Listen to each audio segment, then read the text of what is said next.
Oke, Fatir, Ibu telah mendengar Fatir sangat tertarik dengan ilmu pengetahuan dan bisa menghubungkannya dengan kayaknya dengan agama gitu. Itu adalah sesuatu yang sangat langka untuk anak muda zaman sekarang gitu ya. Karena mungkin anak muda zaman sekarang lebih tertarik kepada sesuatu yang bersifat kekinian tapi kurang memahami konteks yang sebenarnya gitu. Fatir dan anak muda harus ingat bahwa segala ilmu pengetahuan ini datangnya dari Allah. Nah, kemudian Allah itu akan membukakan ilmu itu kepada kita itu step by step gitu. Sebab yang namanya manusia itu tidak akan mempunyai kemampuan untuk menampung ilmu sangat banyak gitu. Paham ya?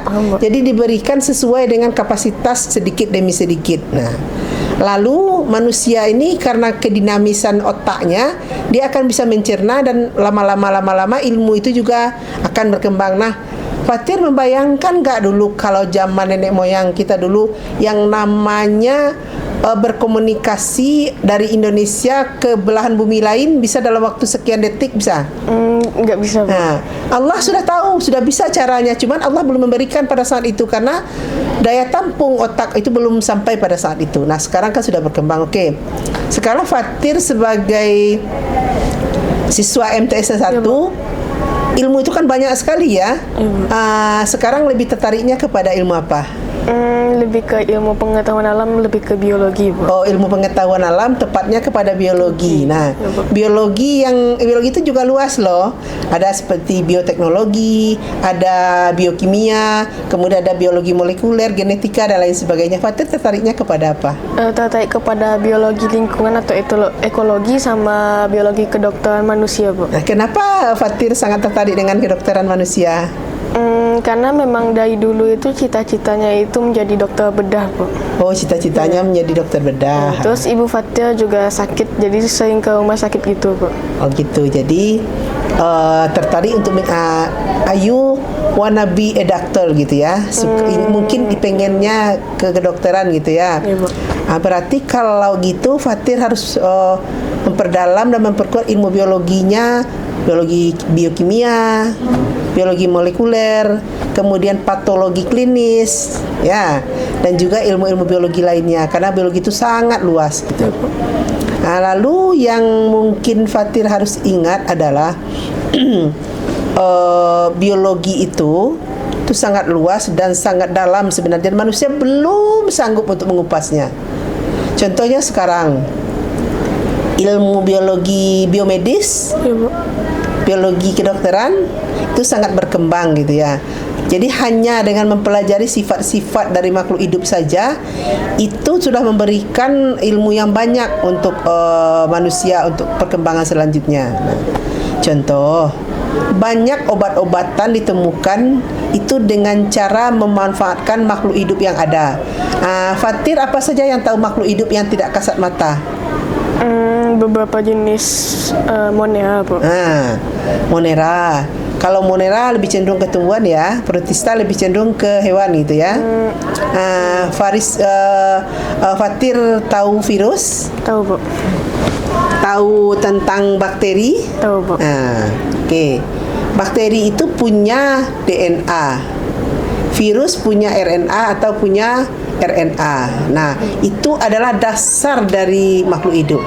Satu yang kita katakan makhluk hidup itu dia kalau punya DNA atau RNA ya. Nah, Fatir menjadi sekarang ini kalau Ibu bedah-bedah nih Fatir ini ya, kan tubuh Fatir akan terdiri atas sistem organ ya. Oke, apa sistem organnya yang tahu? Sistem pernafasan. Oke, terus? Sistem peredaran darah. Sistem bagus. kekebalan tubuh. Sistem saraf. Sistem koordinasi dan lain-lain. Oke. Nah, lalu sistem itu Ibu bedah-bedah uraikan. Terdiri dari apa? Contoh, Fatir tadi menyebut kepada Ibu sistem pernafasan. Iya, Bu. Dia terdiri dari apa? Ada hidung, organ, oke ya kan? Nah, sekarang apa saja organ yang menunjang sistem pernafasan Fatir? Paru-paru, apa lagi? Terus hidung. Ada hidung, kemudian ada bronkus. Bronkus. Nah, lalu yang Ibu ambil satu saja, paru-paru. Itu organ namanya ya. Ibu bedah-bedah organ itu. Jadi apa dia? Jaringan, Bu. Jaringan, pintar, bagus. Nah, Ada jaringan yang ada di dalam paru-paru fatir. Kemudian jaring itu preteli lagi. Jadi apa sel, dia? Menjadi sel. Ya, Pak. Nah, sel itu jangan lupa tubuh kita terdiri atas sekian miliar sel, bahkan sekian triliun sel ya. Dan di dalam tubuh fatir itu tidak semuanya sel fatir sendiri loh. Iya, Bu. Ada sel-sel bakteri di dalamnya. Saat ini banyak loh dalam tubuhmu virus, dalam tubuhmu bakteri. Lalu kenapa tidak membahayakan bagi dirimu? Karena ada sistem imun, Bu. Bagus, mantap. Tos. Nah, karena tubuh kita punya sistem yang namanya sistem kekebalan tubuh ya, sistem imun. Jadi ajaib kan tubuh kita. Nah, lalu kenapa kata orang kalau makhluk lain, ini anekdot ya, makhluk lain kenapa tidak mampu hidup di bumi? Salah satunya mungkin karena mereka tidak punya sistem kekebalan tubuh. Nah, lalu manusia punya sistem kekebalan tubuh. Untuk menjaga sistem kekebalan tubuh, santai saja nak. Iya, Pak. Kalau manusia punya sistem kekebalan tubuh, jadi kita nggak perlu takut dengan apapun selagi kekebalan tubuh kita terjaga, Iya, kan? Lalu tadi sampailah kita ke sel. Iya, Pak. Sel itu habis kalau menurut ilmu kita sebelumnya. Ternyata di dalam sel itu mensupport tubuh kita menjadi seperti ini karena banyak sekali sistem juga di dalamnya. Nah, berarti kalau bakteri itu satu sel atau banyak sel? Satu sel, Bu. Bakteri itu satu sel. Berarti bisa ibu umpamakan dengan sel paru-paru tadi ya. Iya, Bu. Satu bakteri sama dengan satu sel paru-paru fatir. Iya, Bu. Berarti apa yang ada di bakteri sama isinya dengan ada di paru-paru fatir. Dengan sel paru-paru satu sel sama. Di dalamnya ada namanya juga organel. Kalau kita punya organ, sel punya organel. Apa saja organelnya yang tahu? Ada nukleus, Bagus. Ada nukleus, badan Golgi, ada aparatus Golgi, ada retikulum endoplasma, ada retikulum endoplasma, ada lisosom, ada sentrosom, ya, Pak. Lalu ada yang tidak kalah pentingnya di dalam itu tadi nukleus ya. Berarti di dalamnya, mengapa mereka di dalam itu membuat satu sistem, membuat satu kerja yang akhirnya mensupport kerja dari tubuh kita kan?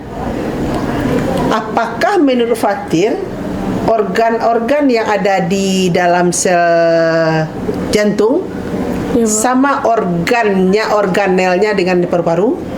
Ada perbedaannya, Bu. Pada dasarnya organelnya sama ya kan? Ya, Bu.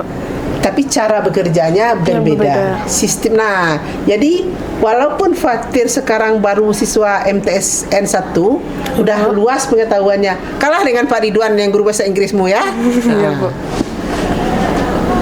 Terus sekarang maka terjadilah satu peristiwa yang kita sebut dengan biomolekuler, biokimia di dalamnya, dan sangat-sangat rumit. Manusia belum sepenuhnya bisa mencerna apa yang diberikan Allah itu, ya kan? Jadi perkuatlah imanmu bahwa kita ini belum apa-apa dibandingkan dengan ilmu Allah. Tapi yakinlah bahwa ilmu pengetahuan itu berasal dari Allah dan nanti akan semakin disempurnakan oleh Allah. Ya. Hanya orang yang berusaha untuk mencari kesempurnaan dan tekun itulah yang diberikan ilmu oleh Allah. Ya. Bisa melalui nanti berbagai ide bagi para ilmuwan sehingga nanti dicari-carilah ilmu itu dan kebenaran itu melalui berbagai rancangan percobaan dan lain-lain sebagainya. Nah, tadi Fatir bicara tentang biologi kedokteran. Ya, Bu. Dulu orang pasrah saja. Apa sistem yang ada di tubuh itulah dia. Ternyata manusia itu nanti diketahui bahwa sistemnya kadang-kadang mengalami berbagai gangguan. Contoh, misalnya kalau kita mengalami gangguan sistem hormon, insulin tidak bekerja dengan baik, maka orang itu akan berpenyakit diabetes. Bagus, diabetes. Mantap. Lalu sebenarnya kita perlu hormon insulin. Iya, Bu. Sekarang kalau pankreas kita sudah tidak bekerja, pankreas itu tidak bekerja menghasilkan hormon insulin, butuh dong insulin dari luar. Betul, Bu. Insulin artifisial namanya. Nah, lalu apa yang ada sistem di tubuh kita ini diatur semuanya oleh DNA. Nah, jadi Fatir begini, kulitnya seperti ini, lalu kemudian energinya begini, pintarnya begini, semua itu diatur oleh DNA. Nah, kita bisa pasrah dengan apa yang diberikan oleh Allah DNA kita. Ingat Fatir, itulah yang takdir namanya. Iya, Bu. Fatir bisa memilih, nak saya kalau lahir nanti DNA saya bekerja begini-begini, ini mau mancung, hidungnya mancung. Mau bisa? Tidak, Bu. Kemudian saya mau kulitnya nggak begini, saya mau keriting, saya mau lurus, bisa? Tidak, Bu. Nah, itulah imanmu ditanyakan. Pasrah dengan apa yang ditakdirkan oleh Allah, ya kan? Iya, Bu. Nah, jadi DNA itu takdir, oke? Oke, Bu. Ya. Nah, jadi DNA yang menjadikanmu itu ada dua, berasal dari ayah, berasal dari ibu. Iya, Bu. Ya. Karena kita adalah makhluk, kalau tubuh kita ini terdiri atas dua sepasang DNA kita. Kemudian berarti sel spermanya bapak itu ada sepasang ya, Iya, Bu. ibu juga sepasang. Lalu kalau maaf bersalah, tubuhnya ada sepasang, nanti kalau udah menjadi gamet, Iya, Bu. spermatozoid atau sel telur itu menjadi setengah, ya kan? Iya, Bu. Lalu menjadi satu makhluk, menjadi satu sel zigot itu menjadi dua kembali. Nah, berarti separuh dari siapa? Ayah. Ibu, separuh DNA dari Ayah, Bu. ibu. Lalu yang menjadikan dirimu yang muncul, yang dominan, itulah yang namanya takdir. Iya, Bu. Oke? Jadi yang nampak sekarang ini di dirimu adalah gen yang Dominan. dominan. Yang tertutup adalah gen yang resesif. Apakah yang ditutupi itu gennya hilang? Enggak, Bu. Nanti Tidak bisa saja sepenuhnya, Bu. muncul pada keturunan berikutnya. Iya, Bu. Nah, takdir itulah yang menentukan yang dominan itu siapa. Bisa kita minta? Tidak bisa, Bu. Oke.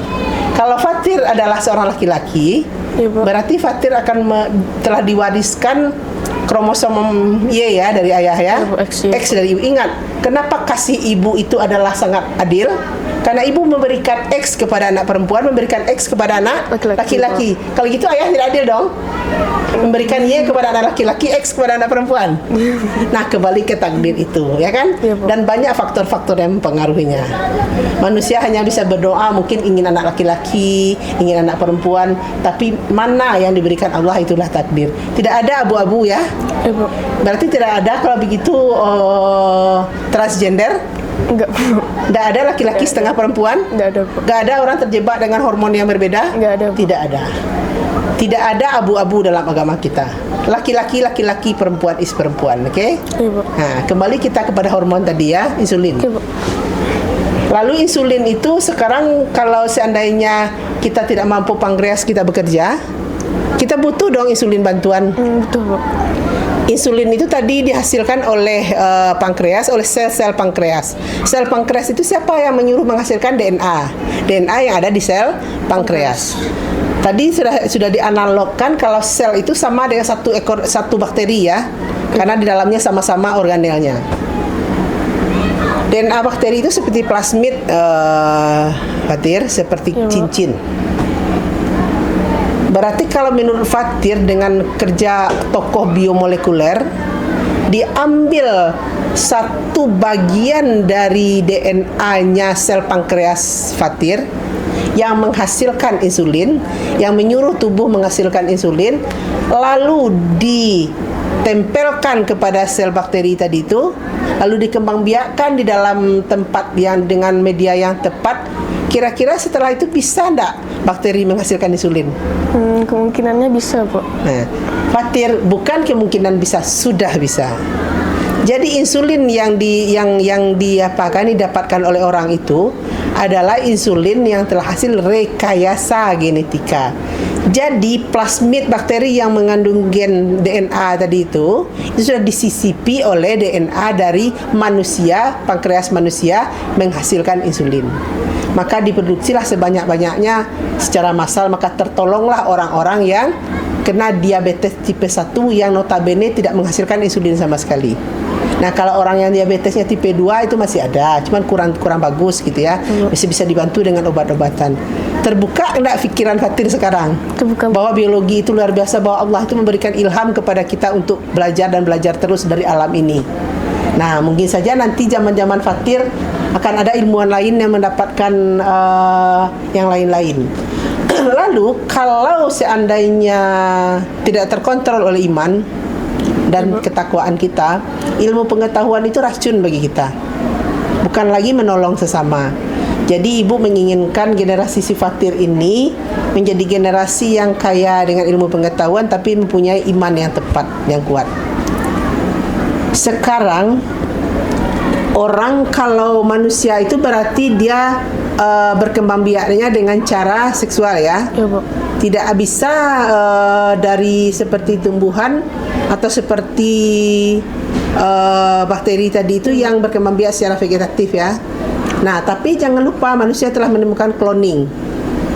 Nah, kalau dulu mungkin cerita-cerita cloning ini hayalan orang di film futuristik ya.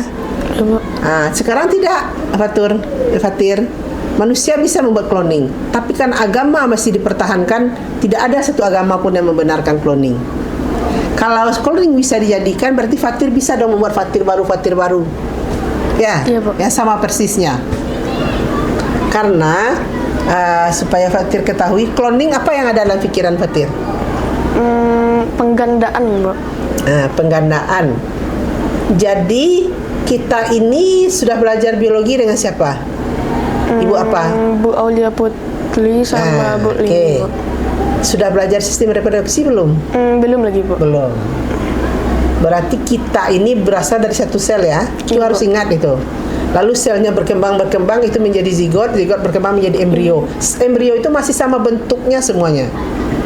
Lalu kok ada tangan, ada kaki, ada kepala, itu adalah diferensiasi.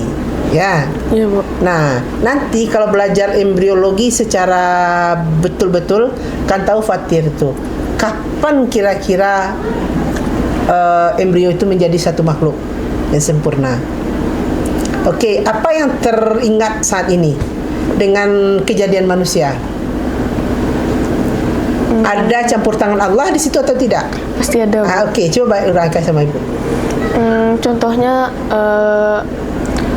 sistem sel yang ada di tubuh manusia serumit ini tidak mungkin tanpa campur tangan orang yang maha kuasa di atas, Bu. Fatir pernah mendengar bayi tabung nggak? Pernah, Bu. Bayi tabung itu apa? Untuk membuat embrio atau zigot janin gitu, Bu. Tapi di luar kandungan, Bu, di luar rahim. Tapi nanti Oke. dimasukkan, Bu. Nah, bentar. Berarti namanya, Ibu kasih tahu itu namanya in vitro, ya. Begitu sel telur itu dibuahi oleh sel spermatozoid karena lalu itu semuanya terjadi di dalam tabung reaksi. Ya. Ibu. Lalu terjadilah zigot, ya kan? Lalu menjadi embrio fase tertentu. Lalu jangan seperti film nggak di dalam tabung lahirnya, Iya. ya. Kembali masuk ke dalam rahimnya seorang ibu. Berarti sampai saat ini ada yang menggantikan fungsi ibu? Enggak, Bu. Kenapa ibu itu dikatakan sebagai punya rahim? Karena cuman ibu aja yang memiliki kasih sayang terhadap bayi, Bu. Nah, jadi belum ada Iya, Bu. makhluk yang khususnya mamalia ya yang bisa melahirkan dari luar rahim ya. Iya, Bu. Jadi jangan seperti orang mengatakan bayi tabung itu dari tabung, enggak ya. In vitro, pembuahannya saja yang ditabung. Itu mungkin ibunya ada saluran tubanya tersumbat ya, atau ada penyakit tumor atau apa yang tidak mengizinkan, tidak bisa terjadinya pertemuan ovum dengan spermatozoid, dibantu di luar secara in vitro. Setelah menjadi embrio balik kembali ke dalam rahim. Nah, makanya tidak ada yang akan menggantikan fungsi ibu ya. Ya, Bu.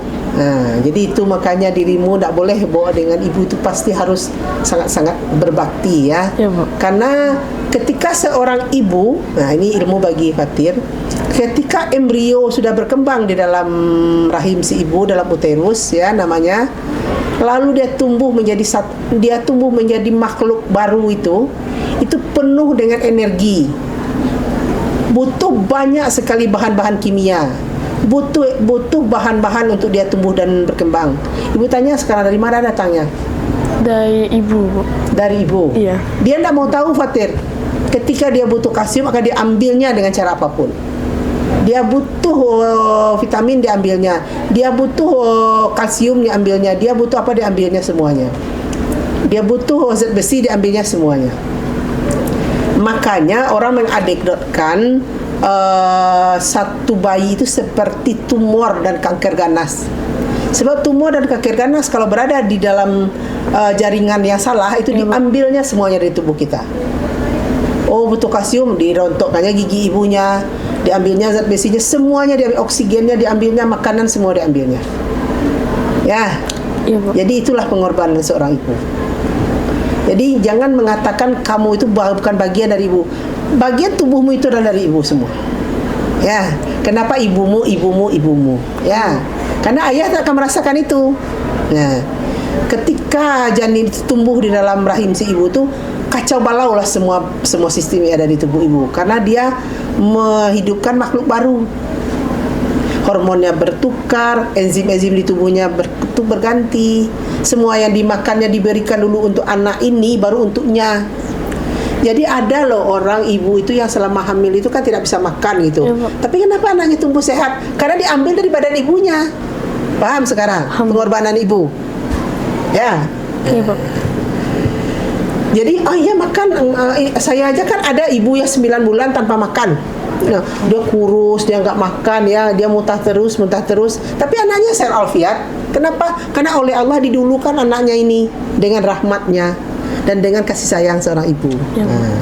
Ya, Ya. Kalau itu saja nggak akan terbalas kan jasa ibu kan? Iya, Pak. Dengan itu saja baru, belum dia mendidik kita. Dengan itu saja baru, dengan bagaimana dia menumbuhkan kita di dalam rahimnya itu saja nggak akan terbalas jasa si ibu kan? Jadi mengatakan no saja kepada seorang ibu itu sungguh luar biasa berdosa ya nak. Jadi itu yang harus ibu ingatkan. Lalu pada saat dia belum bergerak, masih berupa embrio, belum bergerak, kemudian dia embrio itu baru masih merupakan satu jaringan, lalu nanti akhirnya oleh Allah nanti diberikan ada perpindahan, diberikan nanti diferensiasi, pengelompokan, maka jadilah kita dengan organ-organ yang belum sempurna, lalu tumbuh menjadi organ-organ yang sempurna, menjadi satu makhluk yang sempurna, lalu kita sudah ditiupkan oleh Allah rohnya kita. Nah, jadi ada enggak campur tangan Allah di situ? Pasti ada, Bu. Tidak akan bisa menjadi makhluk hidup tanpa Allah. Ya, kenapa? Karena roh itu siapa yang memberikan? Apakah roh kita, ibu juga tidak terlalu faham ya. Roh yang diberikan Allah kepada kita itu sudah ada sebelumnya, kemudian diberikan kepada kita. Jadi takdirnya Fatir, roh Fatir itu diberikan Allah, ditiupkan, diberikan kepada ibunya Fatir. Ya, bukan kepada anak yang dikandung oleh wakil presiden Amerika Serikat. Nah, itu juga takdir ya. Ya. Nah, itulah tergantung doanya ibu, kasih sayang Allah kepada ibu kita, roh siapa yang diberikan kepada kita. Kalau ibu kita menjaga imannya dan kemudian sangat-sangat baik, pasti Allah juga memberikan roh yang baik kepada anak kita. Nah, sekarang roh itu di mana? Di dalam diri Fatir. Di hati, Pak. Di kolbu. Iya, Pak. Nah. Jadi yang mengendalikan diri Fatir ada dua loh sekarang, kolbu, otak. Apa beda dari keduanya? Kalau otak lebih ke rasionalitas, lebih ke duniawi, Bu. Kalau hati lebih ke etika sama perilaku. Jadi lebih cenderung yang benar itu mana?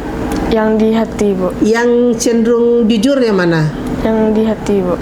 Kalau pikiran? Kalau pikiran lebih ya, Bu. lebih kepada rasional ya. Ya, Bu. Karena itu yang dipikirkan. Jadi orang ateis lebih mempergunakan otak tapi tidak menggunakan kalbu, betul? Jadi kalau seandainya seorang perampok, Ya, Bu. dia mempergunakan kalbunya, tahu enggak dia kira-kira kalau sebenarnya perbuatannya salah?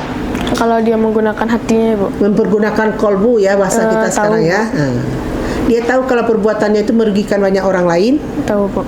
Lalu otaknya berpikir gimana? Kalau otaknya berpikir bodoh amat gitu, Bu. Nah, yang penting kalau saya nggak merampok, anak saya nggak makan. Iya, Bu. Saya nggak bisa berkehidupan yang lebih baik. Yang menggunakan apa itu? Otak, Bu. Nah, tapi kalau saya merampok nenek-nenek itu kasihan, kemudian saya akan berdosa. Nah, itu siapa yang bicara? Kolbu. Kolbu, ya. Itu biologi loh. Iya, Bu. Ya. Jadi kalau seandainya Fatir dimarahi oleh Bu Asmah, ya. Iya, Bu. Yang merasa pedih di dada atau di kepala? Di dada, Bu. Di dada. Berarti yang kena apanya? Kolbu, ya, Bu. Kolbunya. Nah, itu loh. Jadi kalau berbicara, kalau bertindak, itu seimbangkan antara kolbu dengan pikiran. Sebab kalau kolbu saja kita apakan, kita bukan ikan manusia namanya. Kita diberi alam dua loh. Kalau malaikat Satu, Bu. Apa diberikan Kolbu, mereka? Bu. Jadi nggak ada duniawinya ya. Iya, Bu. Kalau kita makhluknya itu dua. Ya, ada kolbu dan ada juga pikiran. Itu biologi loh, ya. Iya, Bu. Kapan kolbu diberikan oleh Allah? Ketika kita masih di atas embrio ya. Iya, Bu. Sudah menjadi makhluk sendiri gitu ya. Jadi kolbu kita dibentuk. Jadi kalau kolbu itu nampak enggak kira-kira? Kolbu dalam arti apa ya, Bu? Dalam arti bisa enggak Ibu melihat kolbunya Fatir? Kalau kolbu tidak secara fisik nggak bisa, Bu. Kalau otak Bisa, Bu. bisa dipelajari, bisa empat jalur-jalurnya ya. Ya, Bu. Ketika Ibu mengatakan itu berwarna hijau, yang bicara itu siapa sebenarnya? Mata Ibu atau otak Ibu? Mulut. Nah, loh. Jadi biologi ini Iya, sangat Bu. luas ya, Nak. Iya, Bu. Mata itu sebenarnya adalah satu reseptor menangkap bayangan ya, warna. Lalu oleh mata itu namanya di dalamnya ada saraf sensorik.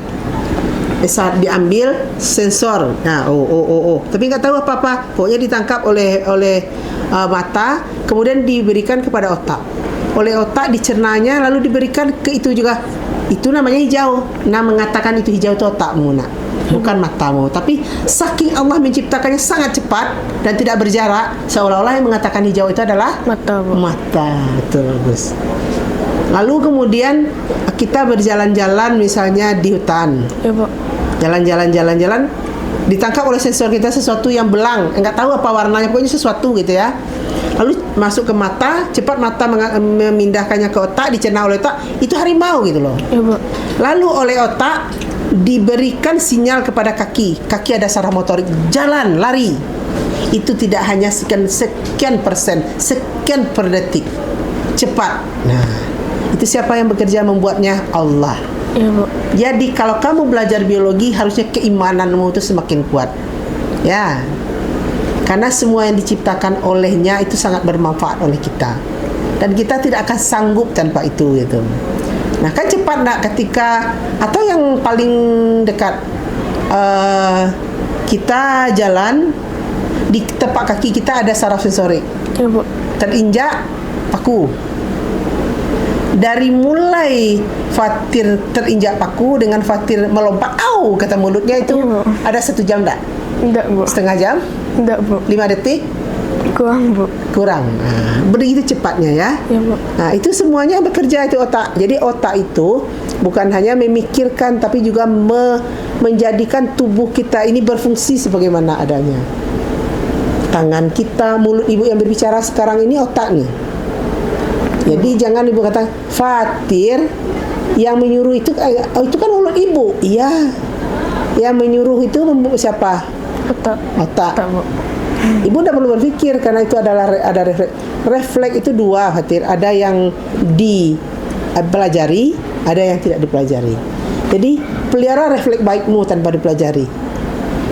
Atlet judo, atlet karate refleksnya lebih baik daripada Fatir, betul?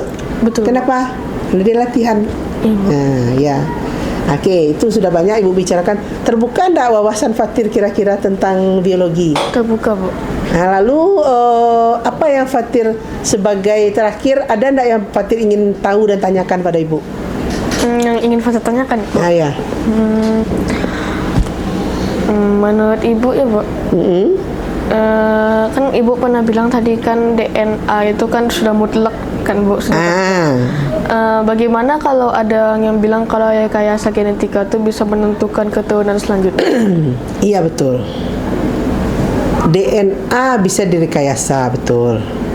Tapi sampai saat ini rekayasa genetika itu manusia ilmunya baru sampai ke DNA yang sederhana.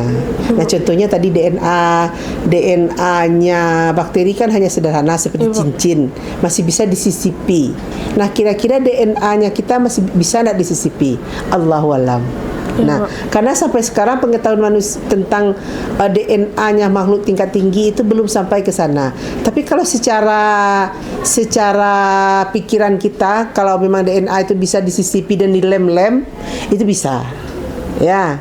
Tapi sampai saat ini manusia masih memiliki kegalauan tentang itu, dan mungkin saja labor-labor bawah tanah itu bekerja untuk itu.